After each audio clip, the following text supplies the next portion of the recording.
नमस्कार, आपके साथ मैं रोहित कुमार। आप इन्फॉर्मेशन पर हैं। मुकेश सहनी जिस तरीके से एनडीए से बाहर किए, उसकी टीस उनके मन में आज भी है। लिहाजा मुकेश सहनी लगातार अपने लिए नए नए विकल्प तलाश रहे हैं। दूसरी तरफ अपने दुश्मनों को भी टारगेट कर रहे हैं। बीजेपी के वो आला दर्जे के दुश्मन जो मुकेश सहनी के खिलाफ लगे रहे, उनके खिलाफ वो एक तरीके से कहें कि पिच सेट कर रहे हैं और उनके खिलाफ आवाज बुलंद कर रहे हैं। बड़ी बात यह है कि बीजेपी में 5 नेताओं ने मुकेश सहनी के खिलाफ लगातार जहर उगला। स्थिति ऐसी कर दी कि एनडीए से न सिर्फ उनको एक तरीके से उनकी पार्टी को पहले तोड़ा गया, बल्कि उनको सरकार से, मंत्रिमंडल से जो है निष्कासित कर दिया गया। उसके बाद जो है मुकेश सहनी ने अपना दर्द साझा किया। कहा कि बिहार बीजेपी की तरफ से जो है दिल्ली बीजेपी को गलत फीडबैक दिया गया और उनके खिलाफ एक तरीके से माहौल बनाया गया। माहौल बनाने वाले लोगों में से एक नाम बहुत खास है, वो नाम है संजय जायसवाल का। मुकेश सहनी अपनी प्रेस कॉन्फ्रेंस में भी उनके नामों का जिक्र कर चुके हैं और ये कहते रहे हैं कि संजय जायसवाल ने जो किया है उसका अंजाम तो उनको बिहार की जनता, ये सबक जो है जनता सिखाएगी। अब हो नया क्या रहा है?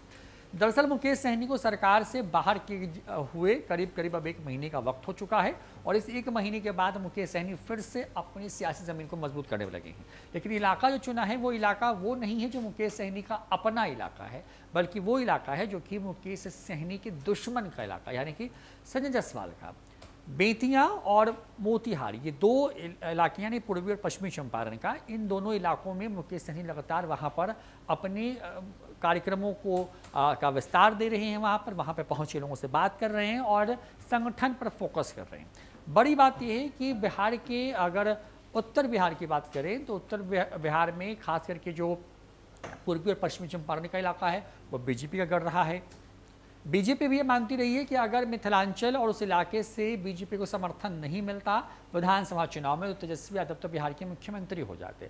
शहनवाज हुसैन का ये बयान है, लेकिन मुकेश सहनी पर फोकस करते हैं और मुकेश सहनी पहुंच गए हैं संजय जायसवाल के खिलाफ ताल ठोकने के लिए।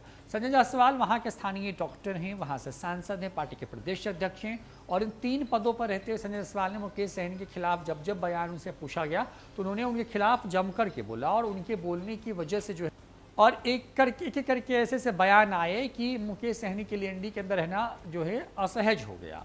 मुकेश सहनी ये तक कहते रहे कि बिहार बीजेपी वालों से उनकी बात हुई नहीं थी, बात तो उनकी अमित शाह और बड़े लोगों से हुई थी, लेकिन जो बिहार बीजेपी के लोग हैं उनके खिलाफ एक तरीके से माहौल बनाते रहे।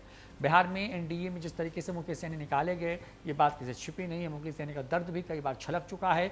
ये तक वो कहते रहे कि मल्लाह का बेटे को आगे बढ़ता हुआ देखकर बीजेपी वालों के अंदर बेचैनी थी, क्योंकि बीजेपी जिस वोट बैंक पर दावा करती है वो असल वोट बैंक तो उनका है।